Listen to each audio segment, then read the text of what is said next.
تیری جستجو میں جینا، تیری آرزو میں واقعہ اس طرح ہوا کہ حضور تشریف فرما تھے تو ایک صاحب آئے اور عرض کی کہ میرا اونٹ دیوانہ ہو گیا ہے۔ اونٹ کے اندر پاگل پن پیدا ہو جاتا ہے، اور جب یہ پاگل ہو جاتا ہے تو یہ بہت زیادہ خطرناک ہو جاتا ہے۔ تو میرا اونٹ پاگل ہو گیا ہے تو میں آپ کی خدمت میں عرض کرنے آیا ہوں۔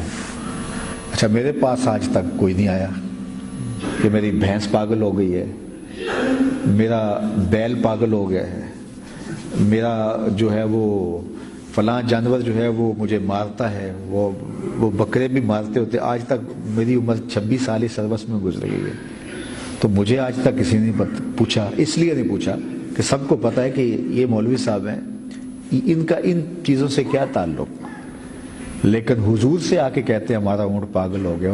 ان کو پتا تھا سارے دکھوں کا مداوا حضور ہے، ہر مرض کا علاج حضور ہے۔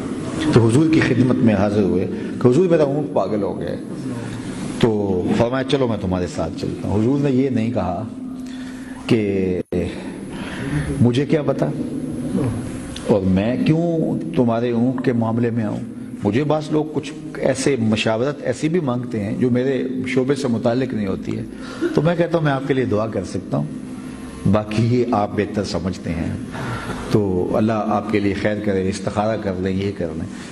لیکن حضور چل پڑے، فرمایا ٹھیک ہے میں چلتا ہوں۔ وہاں گئے تو آج بھی مدینہ المنورہ میں باغات کے گرد 4 دیواریاں ہیں اور پھاٹک لگے ہوئے۔ اس زمانے میں بھی کچی دیواریں ہوتی ہیں اور دروازہ لگا ہوا ہوتا۔ تو وہ اونٹ اس 4 دیواری میں تھا، دروازہ کھولا، حضور اندر گئے تو وہ دوسرے کنارے پہ تھا۔ جب اس نے حضور کو دیکھا تو دوڑتا ہوا آیا۔ صحابہ کہتے ہم ڈر گئے، اونٹ ہے اور پاگل ہے تو کہیں حضور کو کوئی نقصان نہ پہنچا دے، لیکن حضور آگے بڑھے تو وہ دوڑتا ہوا آیا اور اس نے آ کے پیشانی حضور کے قدموں میں رکھ دی، سجدہ ریز ہو گیا۔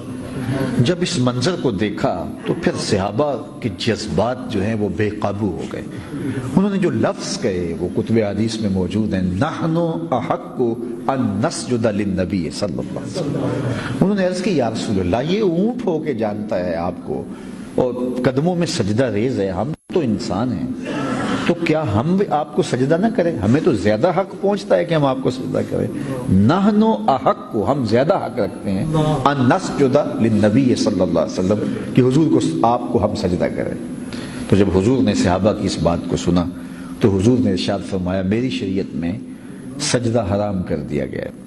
سجدہ 2 طرح کا ہوتا ہے، ایک سجدہ عبادت وہ ساری شریعتوں میں حرام تھا، دوسرا سجدہ تحیت تعظیمی سجدہ، وہ پچھلی شریعتوں کے اندر جائز رہا لیکن شریعت مصطفیہ کے اندر وہ بھی حرام کر دیا گیا۔